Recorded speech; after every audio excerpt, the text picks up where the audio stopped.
Did versus have. Spoken ઇંગ્લિશમાં આપણે બહુ જ કન્ફ્યુઝ થતા હોઈએ છીએ કે ડીડને યુઝ કરવાનું કે હેવને યુઝ કરવાનું. તો ફ્રેન્ડ્સ, ટુડે આ કોન્સેપ્ટને આપણે વેરી સિમ્પલ વે ક્લિયર કરીશું. તો ફર્સ્ટ ઓફ ઓલ આપણે જાણીશું કે ડીડને કેવી રીતે યુઝ કરવાનું. તો ડીડ એ સિમ્પલ પાસ્ટ માટે યુઝ કરવામાં આવે છે. કોઈ એક્શન રિસન્ટલીમાં ફિનિશ થઈ છે એના માટે અને એના ક્વેશ્ચનો પૂછવા માટે ડીડનો યુઝ કરવામાં આવે છે. અને હેવ એ પ્રેઝન્ટ પરફેક્ટ ટેન્સમાં યુઝ કરવામાં આવે છે. કોઈ એક્શન રિસન્ટલીમાં ફિનિશ થઈ છે એના માટે અને એના ક્વેશ્ચનો પૂછવા માટે હેવનો યુઝ કરવામાં આવે છે.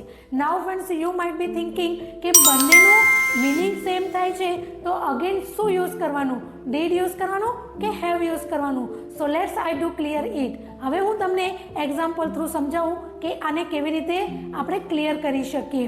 ડીડ એ કોઈ કામ પતી ગયું છે અને હવે એ કામની પોસિબિલિટી નથી ત્યારે ડીડનો યુઝ કરવામાં આવે છે.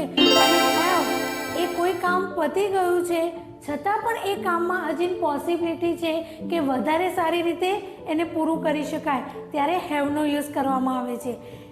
એક્ઝામ્પલ થ્રુ કે સિચ્યુએશન થ્રુ સમજીએ તો વધારે ક્લિયર થશે. તમે કોઈ ફંક્શનમાં ગયા છો અને એ ફંક્શનમાંથી તમે બહાર આવી ગયા અને તમે તમારા ફ્રેન્ડ્સ કે કોઈ રિલેટિવ્સને પૂછો છો કે તે રસમલાઈ ખાધી, ત્યારે કોઈ સિચ્યુએશનની પોસિબિલિટી નથી ત્યારે તમે પૂછશો કે did you it rasmalai.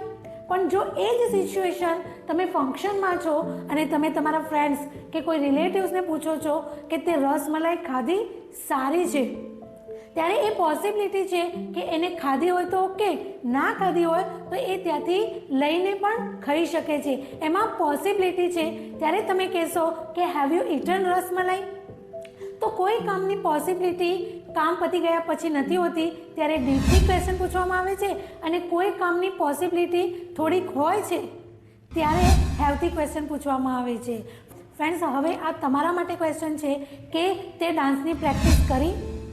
So friends, if you have cleared this concept, then subscribe, like and share these shorts.